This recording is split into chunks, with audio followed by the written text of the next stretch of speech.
memulakan kuliah malam ini dengan sama-sama membaca kitab ila hadratin Nabi Muhammad Mustafa Rasulullah sallallahu alaihi wasallam wa ala kiram wa sahbihi izam. Syai'ullahumul Fatihah. A'udzubillahi minasyaitonir rajim. Bismillahirrahmanirrahim. Alhamdulillahi rabbil alamin. Ar-Rahmanir Rahim. Maliki yaumiddin. Iyyaka na'budu wa iyyaka nasta'in. Ihdinas siratal mustaqim. Siratal ladzina an'amta 'alaihim ghairil maghdubi 'alaihim waladdallin. Amin. Assalamualaikum warahmatullahi taala wabarakatuh. Alhamdulillahillazi hadana li hadza wa ma kunna linahtadiya laula an hadanallah. Asyhadu an la ilaha illallah wahdahu la syarikalah wa asyhadu anna Muhammadan abduhu wa rasuluh. Allahumma salli wa sallim ala sayyidina wa nabiyina wa maulana Muhammad wa ala alihi wa sahbihi ajma'in. Amma ba'd. Fa inna asdaqal hadis kitabullah wa khairal hadi hadi Muhammad sallallahu alaihi wasallam wa syarrul umuri muhdatsatuha wa kullu muhdatsatin bid'ah wa kullu bid'atin dhalalah wa kullu dhalalatin finnar. Qala Allah Subhanahu wa ta'ala fi kitabil azim wa na'udzubillahi minasyaitonir rajim. Bismillahirrahmanirrahim. Qul hal yastawi allazina ya'lamuna wal ladzina la ya'lamun innama yatazakkaru ulul albab. Sadaqallahul azim. Maksudnya, kata oleh Muhammad, adakah sama orang yang berilmu dengan orang yang tidak berilmu?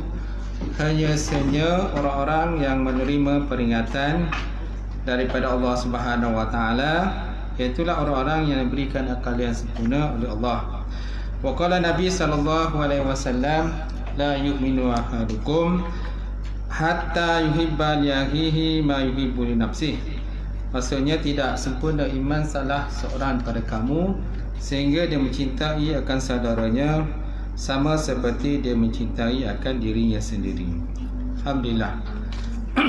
Yang hormati Fadil Tuan Imam kita, tak lupa juga Tuan Bilal, kemudian pengurusi surau, ahli kuasa, sidang jamaah, muslimin, muslimat, mukminin, mukminat yang dirahmati Allah. Alhamdulillah, kita merafakkan segi-segi dan syukur kepada Allah Ta'ala kerana pada malam ini sekali lagi kita dapat sama untuk kita sambung kitab Qalbun Salim, Qalbun Salim, Hati yang Sejahtera, yang dikarang oleh Ustaz Mahathir Haji Jul, yang mana kitab ini mensyarahkan akan kitab Penawar Baki Hati yang dikarang oleh Syekh Abdul Qadir bin Abdul Muttalib Al-Mandili rahimahullah ta'ala.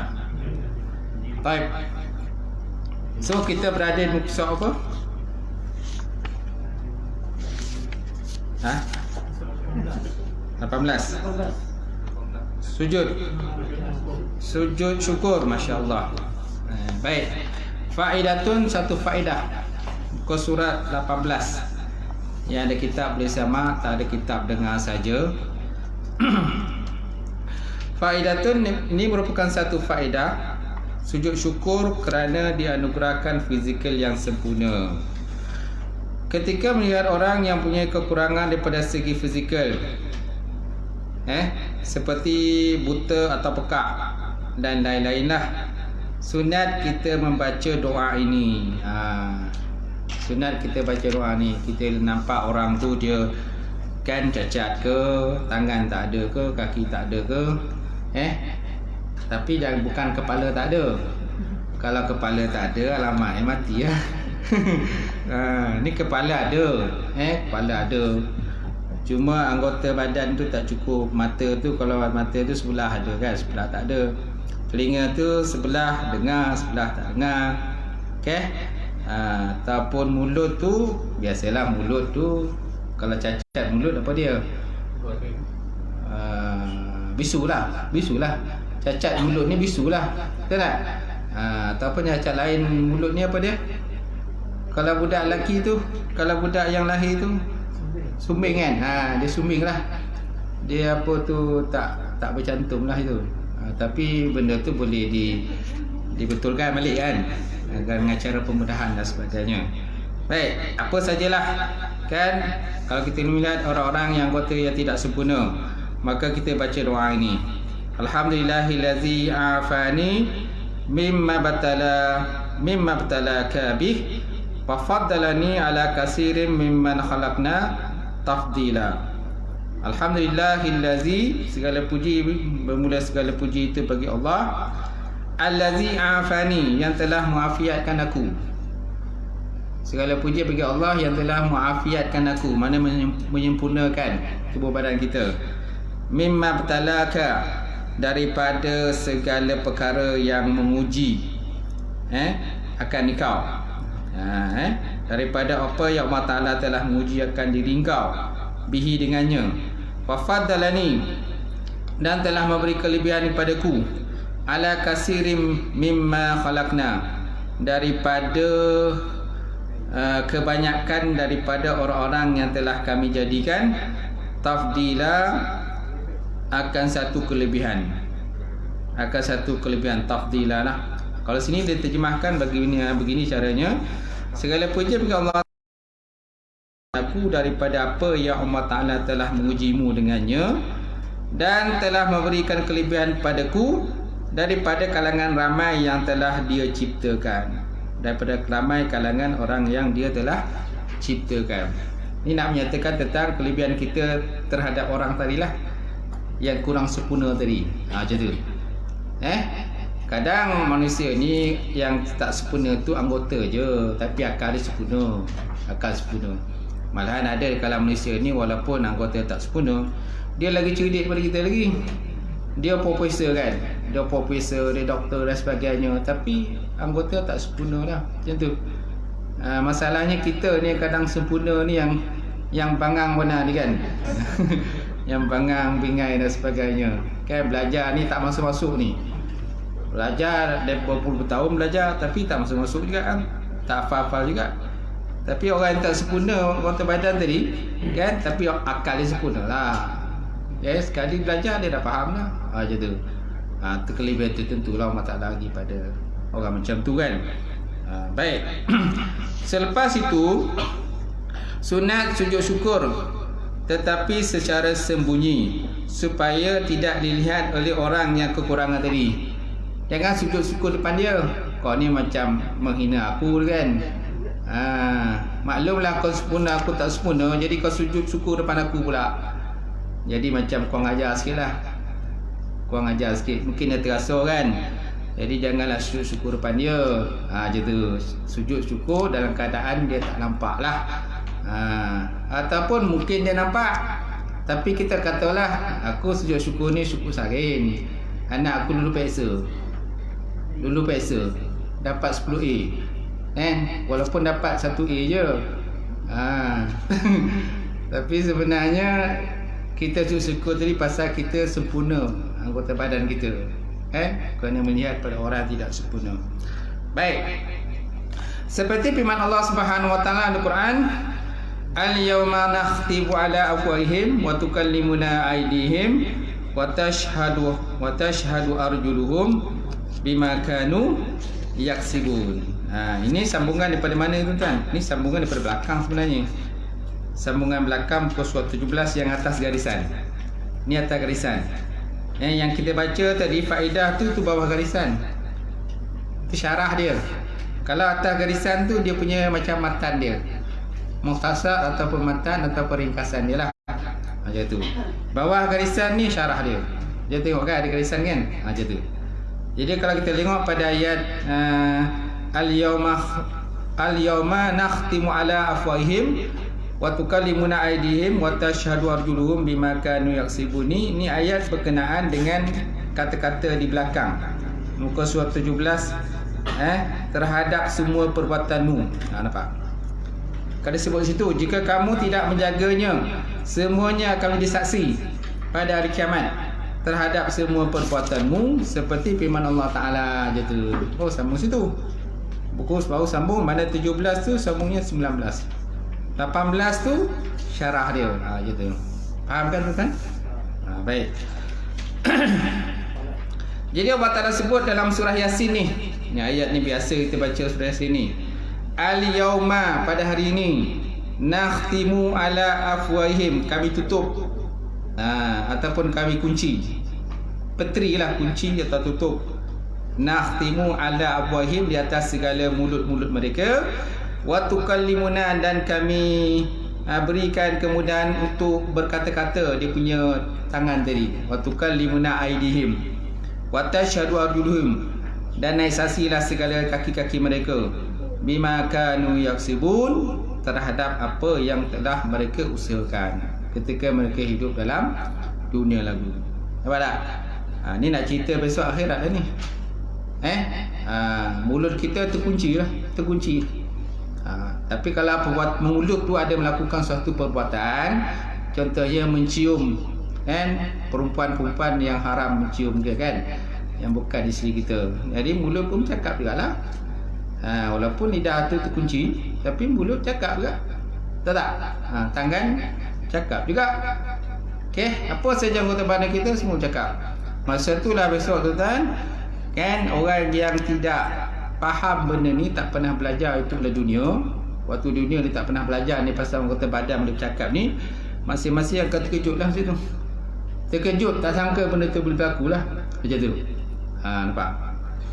Baik, tapi benda ni tak mustahil bagi Allah Subhanahu Wa Taala.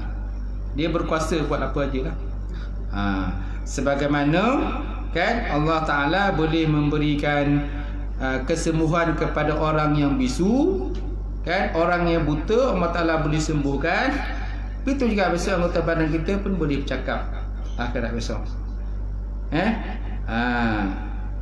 Kalau ikut contohnya apa yang berlaku pada zaman Nabi Nabi Isa alaihissalam, di mana Nabi Isa ni, kan, di antara kelebihannya pada yang ada mukjizat yang ada pada dia, orang yang bisu boleh cakap. Hasil daripada doa dia lah kepada Allah Subhanahu Wa Taala tadi. Orang yang orang kata buta boleh sembuh. Nabi Muhammad pun begitu jugalah. Ada juga orang-orang yang buta ni Nabi sembuhkan dengan izin Allah Subhanahu Wa Taala lah. Baik, Allah Taala juga berfirman dalam Quran, "Wa ma kuntum tastaruna ayyashhada 'alaikum sam'ukum wala absarukum wala juludukum." Wa ma kuntum tastarun, maksudnya tidaklah kamu dapat berselindung daripada persaksian pendengaran, kemudian penglihatan kamu, dan juga kulit-kulit badanmu terhadapmu. Masya Allah, kulit-kulit badan pun juga akan naik saksi ya, terhadap apa yang kita kerjakan ketika hidup dalam dunia dahulu. Nampak? Kalau zaman sekarang ni kan kalau orang buat satu benda yang tak elok, kan, orang rakam, kan, orang rakam melalui CCTV dia tu, kan, orang nampak. Tak? Orang nampak. Jadi sesiapa yang melakukan benda yang tak elok, kan, zaman sekarang ni kan orang banyak pasang CCTV kat surau ada, kat bangunan-bangunan dan sebagainya. Jadi kalau ada kes berlaku apa-apa pun, kita boleh tengok balik CCTV tu. Malahan dalam kereta pun, kita zaman sekarang pun orang pasang kamera, kan. Orang pasang kamera dalam kereta. Kenapa? Takut nanti bila berlaku kemalangan, masing-masing tak mengaku salah. Orang yang langgar kita kadang tak mengaku salah dia langgar kita. So ada bukti lah, mana dia kamera, kan. Contohlah akhirat besok Allah Ta'ala tunjuk macam tu juga lah. Tunjuk balik apa yang kita lakukan dunia, tunjuk balik lah. Begitu. Baik. Seseorang tidak akan dapat lari daripada penyaksian anggota-anggota badan tersebut. Oleh itu, dia naklah meninggalkan segala kejahatan sama sekali, kerana setiap anggota badan tidak bercerai daripada manusia. Setiap masa dan setiap tempat, Masya Allah. Ya, anggota badan kita ni, dia tak bercerai tanggal daripada kita, kecuali kita yang ceraikan. Tak? Macam orang pakai kaki palsu, kan. Kaki palsu, ada masa kan dia tanggal kaki palsu dia.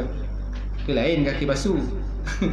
Tapi kalau kaki yang normal ni, yang sempurna ni, mana ada kita tanggalkan kat rumah? Betul tak? Janganlah kat rumah kaki kejap lah. Ni nak pergi surau ni. So pakai apa? Pakai kaki satu je lah. Satu lagi tinggal kat rumah. Boleh ke? Tak boleh. Tak boleh. Kerana masing-masing ni diberikan kan anggota yang sempurna. Macam tu. Tak ada tuan-tuan orang saja je nak potong kaki dia, tak ada. Kecuali kalau doktor kata kena potong. Kenapa kena potong? Kencing manis. Tak? Kencing manis. Tak nak kena lah potong. Walaupun merayu macam mana pun dengan doktor dan sebagainya, doktor kata tak lapik dia nak tolong dah. Kan? Kena potong. Maknanya kena lah potong kan. Tinggallah kat rumah tu tak? Dia boleh tinggal rumah lah. Tanam je lah. Tahu tak? Baik, seterusnya sekarang hamba akan bicarakan 7 fasa tentang semua 7 anggota badan tersebut. Baru kita masuk tuan-tuan bab yang pertama. Baru masuk fasa pertama, bab pertama, masya-Allah. Kan panjang kita punya mukadimah ni. Panjang mukadimah. Berapa kali pertemuan tuan-tuan baru habis mukadimah dia. Baru kita masuk ke isi macam tu. Sebelum ni kulit dia tuan. Baik. Kita lihat kitab pertama ataupun fasa pertama, menjaga 7 anggota yang zahir. Pertama mata. Ainun. Dalam bahasa Arabnya ainun, mata. Ainaini 2 mata. Uyun ni banyak mata. Banyak mata. Okey. Penggunaan mata dalam bahasa Arab ni luas penggunaan dia lah. Bahasa Arab ni penggunaan ainun ni luas. Salah satu ainun ni mata lah penggunaan dia. Ainun bermakna mata. Kemudian matahari juga boleh bermakna mata, menggunakan perkataan mata. Walaupun asal makna bahasa Arab matahari ni syamsun matahari. Tapi ada juga penggunaan ainun untuk matahari. Masya-Allah. Kemudian apa lagi? Ainun untuk mata-mata gelap. Mata-mata gelap. Ainun mata. Kau ni ainun lah. Kenapa? Kau suka memerhatikan kelakuan orang. Mata-mata gelap. Kan? Special brand kan. Itu pun dikatakan sebagai ainun juga. Apa lagi ainun? Air mata air. Air mata air juga ada masanya menggunakan perkataan ainun. Apa lagi? Kan? Ainun bermakna diri.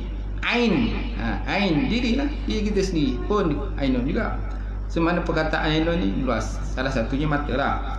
Baik, kebaikan mata yang berkaitan dengan dunia dan akhirat. Ketahuilah Allah Ta'ala telah menjadikan mata untuk beberapa kebaikan dunia dan akhirat. Antara kebaikan mata yang berkaitan dengan dunia ialah pertama, melihat apa yang diusahakan oleh diri kita sendiri. Kita lihat di atas apa yang kita usahakan di atas diri kita sendiri. Yang kedua, mengelak daripada sesuatu yang boleh memudaratkan seperti terjatuh, berlanggar dengan sesuatu. Ini pun fungsi mata juga lah. Sebenarnya fungsi mata ni banyak. Ini antara 2 benda yang digariskan oleh pensyarah ni lah. Pengarang kitab ni maknanya pertama melihat apa yang diusahakan di atas diri kita sendiri, sama ada benda yang baik ke benda yang tak baik pun terlihat kan. Mata ni benda dia kecil je. Mata kecil tapi dia punya fungsinya masya-Allah. Boleh melihat seluas alam. Boleh melihat sama ada benda yang besar ataupun benda yang kecil. Tapi benda yang akan sangat kecil kita tak boleh lihat lah. Kerana mata pun ada dia punya tahap dia. Tahap kemampuan mata tu ada. Kita tak boleh melihat benda yang sangat halus. Dan kita juga tak boleh melihat benda yang sangat besar. Sangat besar. Kan? Kalau kita nampak mata, kalau kita melihat benda yang sangat besar, kita tak akan dapat melihat keseluruhan benda tu. Kerana sangat besar. Kita hanya dapat melihat satu juzuk daripada benda tersebut. Betul tak? Contohlah gajah kan, gajah kalau kita jarak jauh kita nampaklah gajah tu sempurna macam mana bentuk dia. Tapi kalau tuan-tuan pergi dekat sangat dengan gajah, boleh tak lihat gajah? Tak boleh kan? Tak sempurna lah, kita nampak hanya satu juzuk per gajah tu. Mungkin kita hanya nampak mata dia je, mungkin kita hanya nampak kulit dia saja, tapi keseluruhan gajah tu tak nampak. Masya Allah kan. Jadi benda yang terlampau besar tak boleh terlihat, terlampau kecil pun tak boleh lihat. Tetapi Allah Subhanahu Wa Taala, Masya Allah, sama ada kecil ke besarnya, semuanya dalam penglihatan Allah Subhanahu Wa Taala. Kerana Allah Taala ni bersifat Al-Basir. Apa makna Basir kan? Maha melihat. Masya Allah.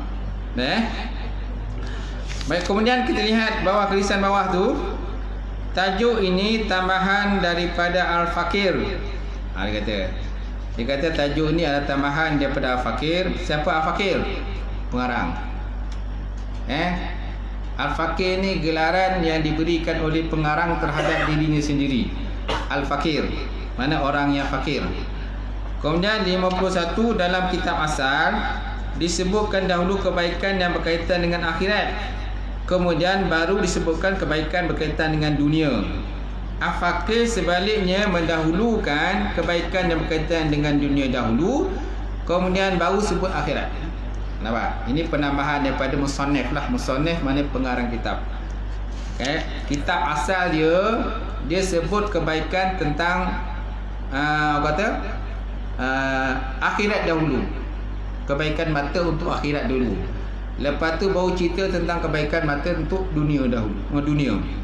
Begitulah Al-Fakir dahulu lakukan untuk beberapa anggota badan yang lain. Tujuannya hanyalah supaya perbincangannya lebih dekat dan mudah dipahami serta lebih tersusun dengan dahulunya kehidupan di dunia sebelum akhirat. Nampak tak? Jadi lebih cocok kata musannif ni kita bincang tentang kelebihan mata untuk dunia dahulu. Dah selesai cerita kelebihan mata untuk dunia, baru cerita tentang akhirat. Tetapi kitab yang asal dikarang oleh Syekh Abdul Rahman, Syekh Abdul Qadir bin Abdul Muttalib Al-Mandiri. Dia karang kitab Penawar Hati itu, maknanya diceritakan kelebihan mata untuk akhirat dulu, baru cerita kelebihan mata untuk dunia. Faham kan? Baik, bagus kan? Pelajar sini semuanya bagus-bagus. Pelajar sini walaupun dah otak-otak semuanya bagus-bagus belaka. Baik, seterusnya. Pertama tadi, pendapat mana betul? Melihat apa yang diusahakan oleh diri kita sendiri. Tengok dia punya syarah bawah tu. Sama ada berkaitan dengan apa yang dilakukan setiap hari, seperti bangun daripada tidur. Bangun daripada tidur perlukan mata tak? Perlu. Tanpa mata macam mana nak bangun? Macam mana kita nak bergerak ke bilik air? Kalau mata buta macam mana nak bergerak ke bilik air? Macam mana, macam cerita Piramli itulah. Cerita Piramli itu apa tu? Cucuk mata kan? Itu jangan buat lah. Jangan disebabkan tuan-tuan Pras tak dapat berkahwin dengan gadis pilihan hati, janda pilihan hati. Contohlah janda pilihan hati kan? Maka ambil sudu tak berapa macam Piramli. Tak pandai milih. Solo kan? Tak. Solo ke? Dia seorang. Kau ada rumah tak ada. Baik. Seterusnya membersihkan diri. Okey, tujuan untuk mata untuk kita bersihkan diri. Kemudian memakai pakaian, memasak masakan. Ni kalau mata tak ada macam mana nak masak kan? Macam tu. Kemudian makan, tidur, semua lah tu. Dengan pelbagai aktiviti, sama ada jual beli, perniagaan, perkhidmatan berkaitan dengan pekerjaan terasa sebagai guru mengajar. Kalau guru kan kena mengajar kan. Kemudian mentarbiyah dan mendidik anak-anak sebagai pekebun, petani, cuit tanam, macam-macam itu. Pentingnya mata dalam kehidupan kita, tahu tak? Pentingnya mata dalam kehidupan kita. Tanpa mata dunia gelap. Dunia akan jadi gelap, gelap gelita tuan-tuan.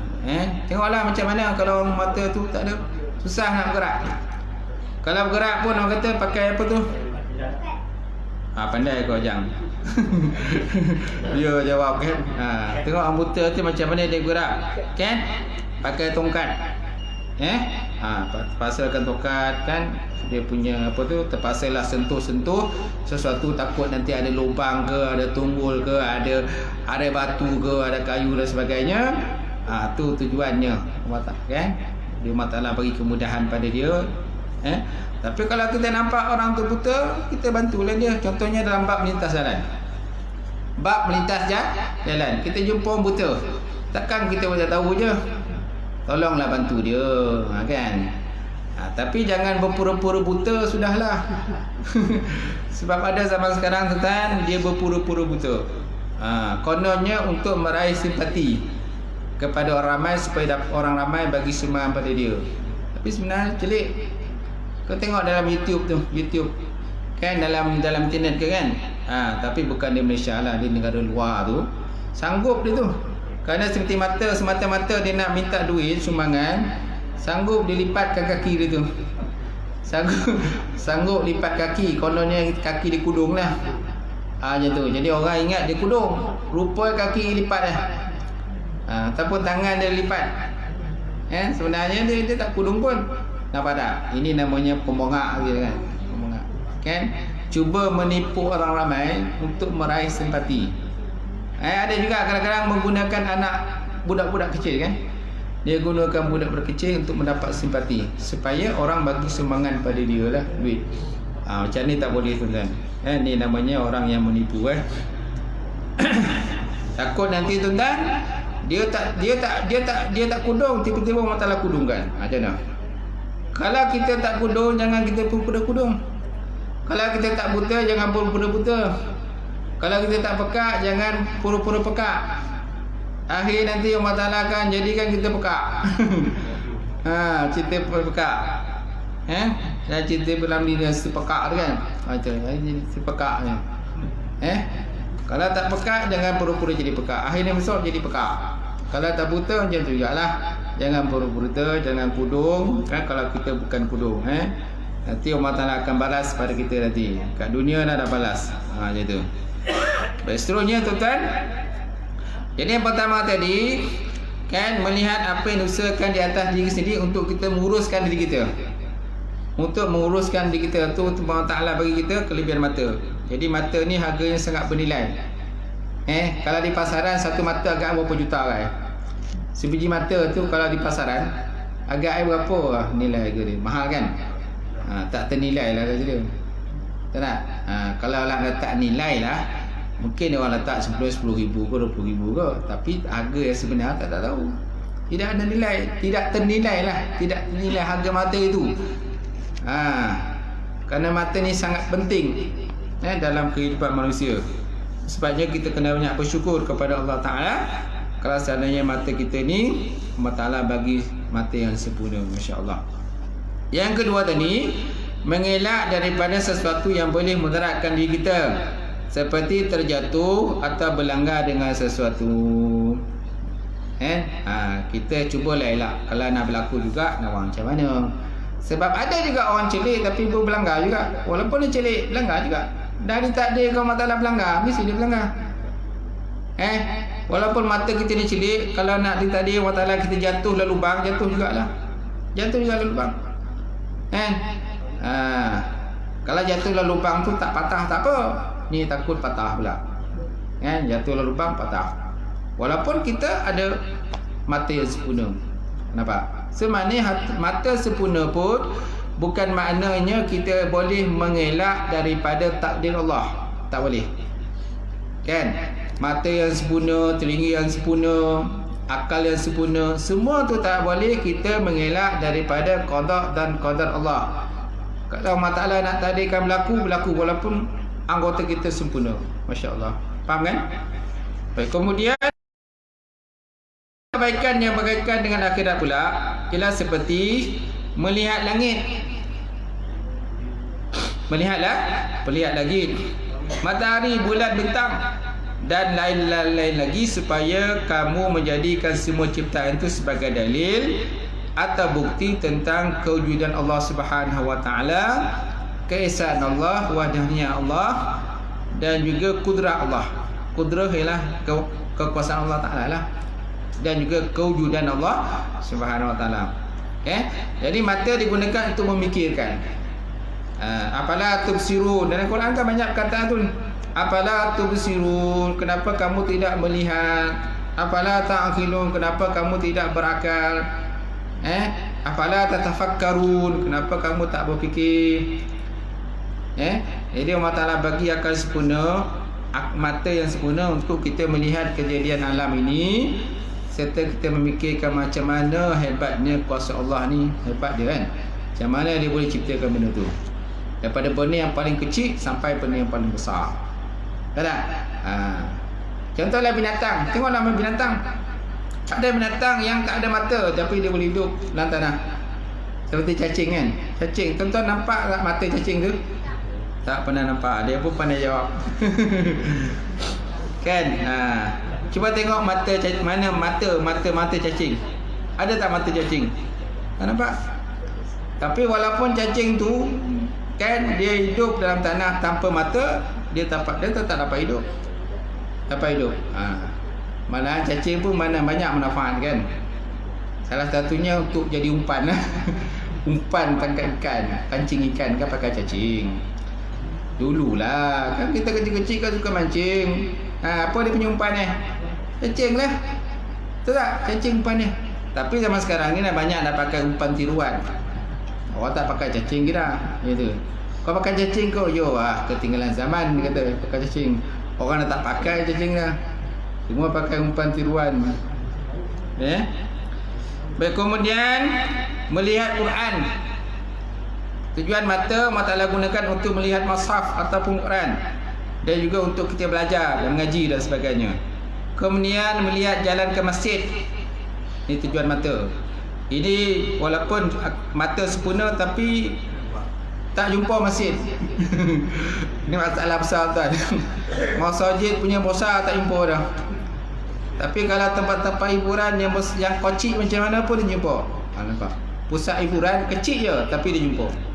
Masjid punya besar gajah, seluas alam masjid tak nampak tu dah. Tak tahulah macam ni tuan. Orang ni macam dah gelap dah. Gelap dah tu dia. Kemudian melihat jalan ke tempat menuntut ilmu kan, ataupun mengajar ilmu lah. Sama ada kata di sekolah ke, pondok ke, pesantren ke, pusat tahfiz kan, di masjid, di surau, universiti kan, college dan sebagainya kan. Tu tujuannya mata tu, kita melihat. Lepas tu buat baca kitab. Tanpa mata macam mana kita nak baca kitab? Kita tengok kalau orang buta kan, macam mana nak baca Quran susah. Terpaksa pakai Quran apa nama tu? Yes, Quran Braille tu. Quran Braille tu. Jadi dia rasa pakai jari dia rasa. Nampak? Dia boleh rasa. Satu benda pun memang tak nampak. Tak ada rupa ayat Quran pun sebenarnya. Kalau tuan-tuan buka Quran Braille tu, mana nampak ayat Quran? Tak ada. Satu ayat Quran pun tak nampak. Tapi Allah Ta'ala beri kelebihan daripada orang buta. Jadi dia boleh baca. Ni ayat apa, ni ayat apa dia boleh baca. Kan? Kalau tuan-tuan rasa apa bodoh ni tak boleh nak baca tu. Kalau tak percaya, cuba tuan ambil Quran Braille tu, cuba baca. Memang tak boleh baca dah. Kecuali kita belajar lah. Kalau kita belajar, faham lah. Boleh kita baca kan. Gitu. Baik, kemudian habis. Okey, ada sambungan lagi syarah tadi. Kepentingan menuntut ilmu bawah tu. Nombor 53. 53 tu sambung kat sebelah. Okey, Sayyidina Ibn Mas'ud berkata, "Alaikum bil ilmi qabla ayyurfa'a wa rafuhu mautu ruwatihi wa inna ahadan lam yulad aliman wa inna ma ilmu bita'allum." Ini kata-kata daripada Ibnu Mas'ud radhiyallahu ta'ala anhu.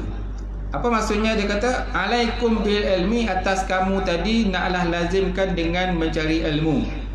Qabla ayyurfa'a, sebelum ilmu tu diangkat. Sebelum ilmu diangkat, kita kena rajin belajar. Macam mana ilmu diangkat? Kan? Kata Nabi, ilmu diangkat dengan dimatikan para ulama. Dimatikan para ulama. Orang-orang alim, orang-orang bijak bandai dalam agama ni Allah Ta'ala matikan. Bila dimatikan, habislah. Kat siapa yang kita nak rujuk? Tak? Jadi sebelum kan tu guru, alim ulama, para ustazah dan sebagainya, asatizah ni, sebelum mereka wafat, kita carilah ilmu kat dia. Tadahlah ilmu sebanyak kita boleh. Warafu mautu ruwatah. Kemudian terakatnya hilangnya ilmu lagi adalah dengan kematian para ulama. Terangkatnya ilmu tadi dengan kematian ruwatih maksudnya ulama. Mana orang merawi-rawikan ilmu. Wa inna ahadan lam yulad aliman. Kerana sesungguhnya seorang itu tidak dilahirkan dalam keadaan berilmu. Kita tak lahir tentang lahir-lahirnya kita ni alim, tak ada. Kalau kita lahir je alim, hebat lah tu. Kan? Lahir je dah boleh baca Quran. Lahir dah boleh bersyarah. Itu hebat lah tu. Besar nak cari kan? Tapi biasanya kalau kita lahir je, kita memang masih dalam keadaan jahil, tak tahu apa. Itu sebabnya ada proses belajar. Proses belajar daripada sekolah tadika, masuk sekolah rendah, masuk sekolah menengah, masuk college, universiti. Tak? Lepas tu belajar, mengajar pula orang. Macam tu. Banyak orang yang belajar tapi lepas tu dia tak sampai ke ilmu pada orang lain. Satu kerugian lah. Dia antara kelebihan orang mengajar ni, dia akan dapat satu ilmu yang kadang-kadang benda tu dia tak belajarkan mesti. Tapi Allah Ta'ala bagikan ilham pada dia dapat ilmu tu. Hasil daripada dia mengajar. Macam tu. Tu kelebihan mengajar ni. Kalau saya mengaji di pondok dulu, Tok Guru kata kalau nak cepat alim kena mengajar. Nak cepat alim, nak cepat menguasai ilmu kena mengajar. Kalau kita tak nak mengajar, kita lambat dapat menguasai ilmu. Dia kata. Itu sebabnya kalau dia mengaji di pondok, orang yang kelas 2 terpaksa mengajar kelas 1. Orang kelas 3 mengajar kelas 2. Orang kelas 4 mengajar kelas 3. Macam itulah. Supaya Tok Guru nak kasih copet alim, copet pandai, dan cepat kita dapat menguasai ilmu tu. Tapi kalau macam pondok pesantren yang besar-besar, biasanya orang kelas 2 dia tak boleh mengajar lagi dah. Kecuali orang yang dah kelas 7 baru boleh mengajar kelas 1. Sebab kan pelajar ramai. Bila pelajar ramai, guru ramai. Bila guru ramai, maknanya dia tak akan ambil guru-guru yang orang kata yang belum menguasai sepenuhnya ilmu. Dia akan ambil guru-guru yang betul-betul dah senior baru jadi guru. Kalau kita di Malaysia ni, kalau cara contohnya kalau nak jadi guru ni, contohnya mestilah orang kata ada paling tidak pun diploma perguruan lah kan. Dah ada diploma perguruan baru jadi guru. Ataupun dah ada ijazah dalam bidang pendidikan barulah boleh jadi guru. Tak? Berbeza kalau mengaji di pondok, berbeza. Walaupun belum orang kata belum habis belajar pun dah disuruh mengajar lah. Macam tu. Tapi pesantren ataupun pondok yang tak ramai pelajar lah. Ataupun ada juga kadang-kadang dia macam dia gunakan sistem, maknanya seorang pelajar tu ada seorang guru yang guide dia lah. Maknanya kata guru untuk talaki, ataupun guru untuk kata perbincangan. Dia bisa ada seorang pelajar tu ada seorang guru untuk perbincangan. Maknanya waktu di kelas ada guru lain, waktu dia di pondok, dia di bilik ada satu guru lain pula disediakan untuk dia. Kan? Sebab kalau kelas yang dalam umum tu kadang-kadang kita tak faham apa yang dia ajar. Jadi macam mana kita nak cepat faham, kita kena cari seorang pelajar senior untuk kita belajar mengaji dengan dia. Saya mengaji di pondok je tu juga. Waktu saya mengaji di Indonesia tu, di pesantren di Aceh dulu,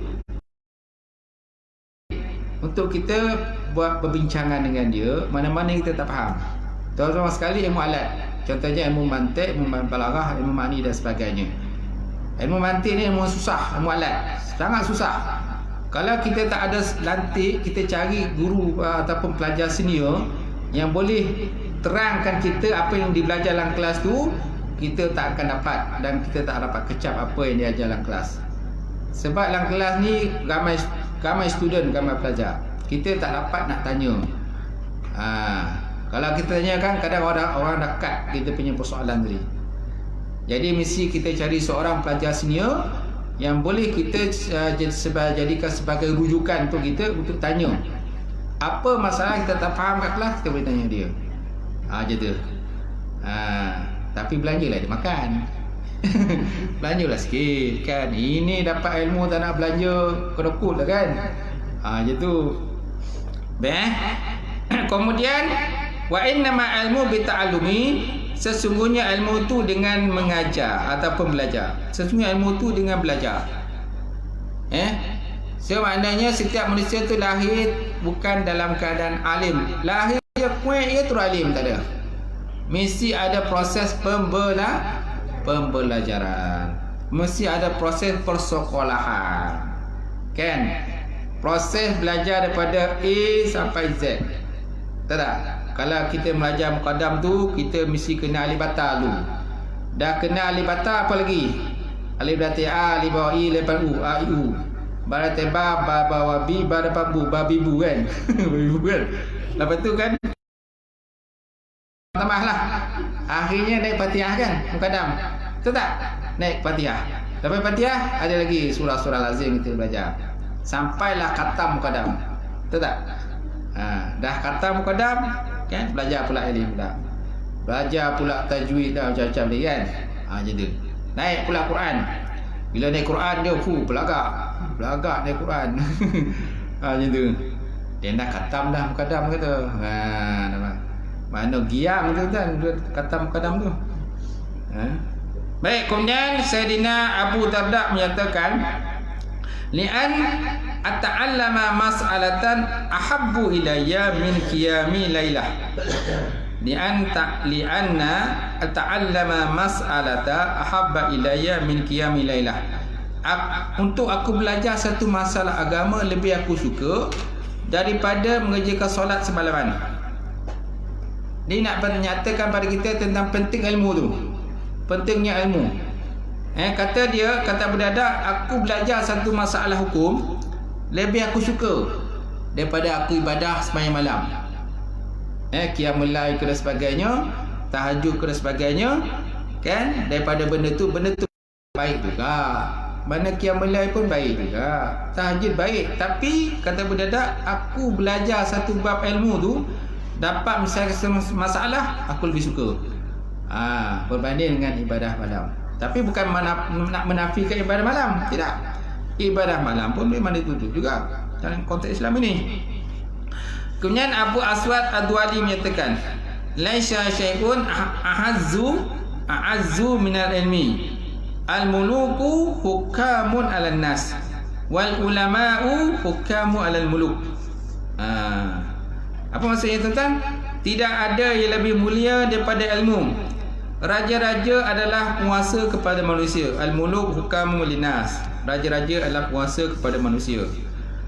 Kemudian wal ulama hukamu alal muluk.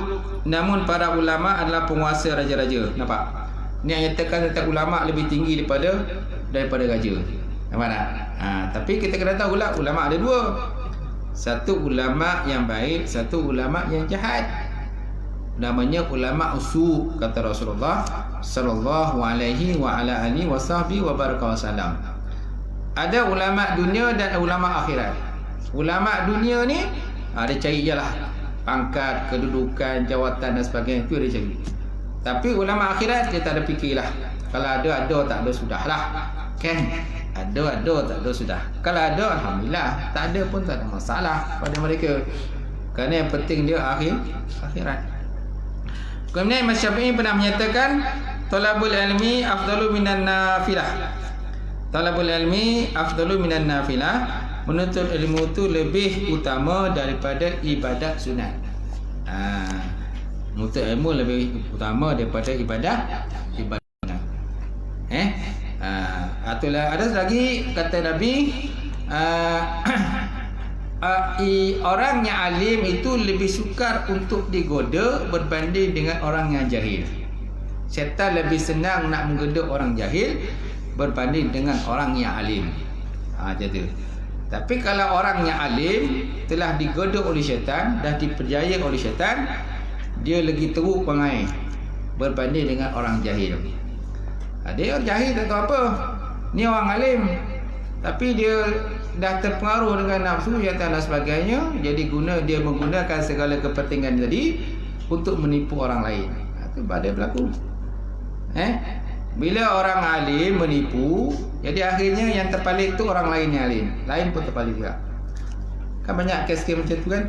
Contohnya dalam bab kata menipu dalam umrah. Kan menipu kan? Orang dah bayar dah. Orang dah bayar. Kan? Tapi visa tak dapat. Bila tengok duit dah bayar tapi tak dapat pergi. Nampak tak? Lepas tu duit tak dapat balik. Nampak tak?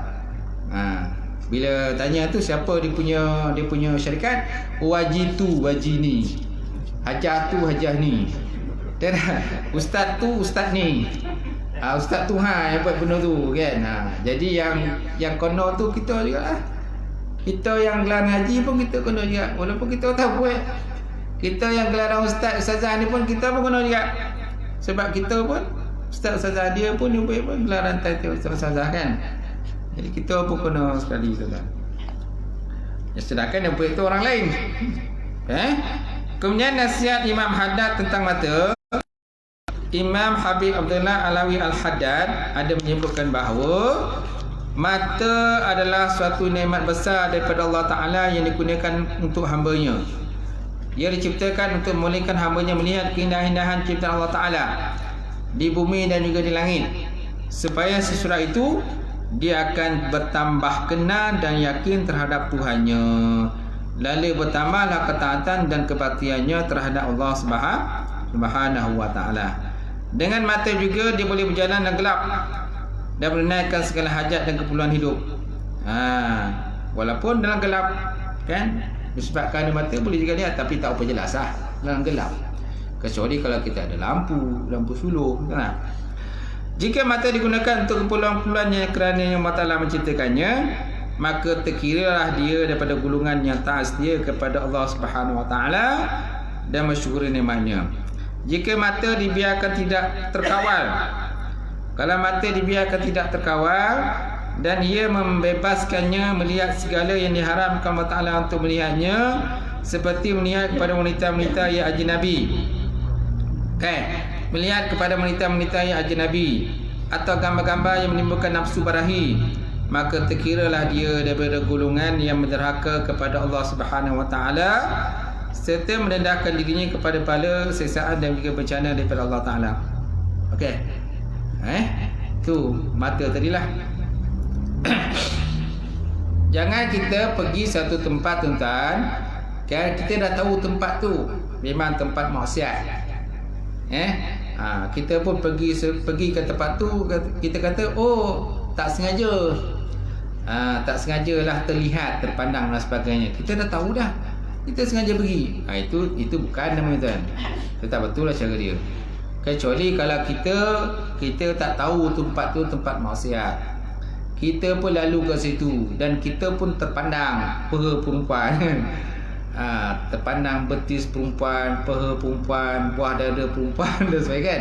Tempat-tempat maksiat biasalah kan, pakaian dia macam tu je kan. Secebis pakaian je kan, lorong-lorongan gelap kan. Kita dah tahu tempat tu tak elok, kita pergi. Lepas tu kita kata tak sengaja, aku terpergi terpandang gitu. Tu tak boleh, itu bukanlah gitu. Tapi kalau kita tak tahu tempat tu maksiat, tapi kita terpergi ke situ, kita terpandang, itu dimaafkan lagi. Tapi cepatlah kita mengalih pandangan kita ke tempat yang lain. Macam tu. Baik. Kemudian habis. Kemudian 54 tu sampai situlah. Cara mensyukuri nikmat mata. Wallahu a'lam bissawab wa ilaihi marji'u wal ma'af. Sampai situ. Okey, ada pertanyaan ke? Kalau ada soalan?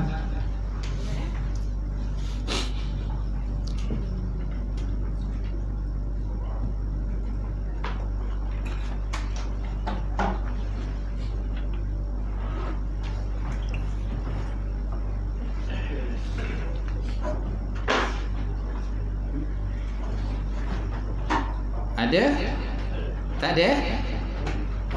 Tak ada. Okey. Kita tutup ngaji kita. Ini lewat. Lepas kerja tadi balik dah, baring sekejap. Dah tertidur. Omah pula dia kata, dia tanya ada kejut ke? Ada kejut dia kata. Tapi kita tetap jaga. Dah roket maghrib pun terjaga. Dah terjaga. Dah kena azan dia terjaga. Tu yang lewat tu. Awak sampai sini. Bukan sengaja tuan, bukan sengaja. Okay, habis ya? A'udzubillahi minasyaitonir rajim. Bismillahirrahmanirrahim. Alhamdulillahirabbil alamin. Wassalatu wassalamu ala asyrafil mursalin wa ala alihi washabihi ajmain. Allahumma zidna ilman nafi'a wa yaqinan shaliqa wa amalan mutaqabbala wa halalan mubarakatan katsira wa siyana fatay alim wa lana qulubana bi nuri ma'rifataka wa ta'ala fa'alifin. Allahumma faqina fid din, Allahumma faqina fid din. Allahumma inna na'udzubika min azabil qabri wa min azabin nar wa min fitnatil mahya wal mamat wa min fitnatil masiihid dajjal. Allahumma inna na'udzubika min ilmin la yarfa' wa min nafsin la tashfa' wa min qalbin la yasha' wa min du'ain la yustajaba laha bi rahmatika ya arhamar rahimin. Ya muqallibal qulub sabbit qalbi ala dinika wa ta'atika. Allahumma khtim lana bi husnil khatimah wa la tatim alaina ya Allah bi su'il khatimah. Rabbana zalamna anfusana wa illam taghfir lana tarhamna lanakunanna minal khasirin. Rabbana atina fid dunya hasanah wa fil akhirati hasanah wa qina azabannar. Subhana rabbika rabbil izzati amma yasifun wassalamu alal mursalin. Alhamdulillahi rabbil alamin. Taqabbalallahu minkum. Taqabbal ya karim.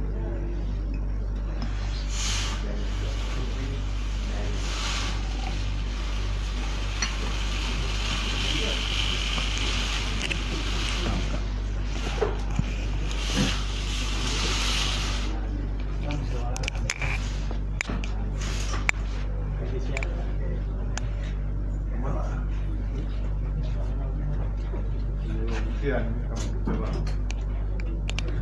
Ini kesian. Tolong.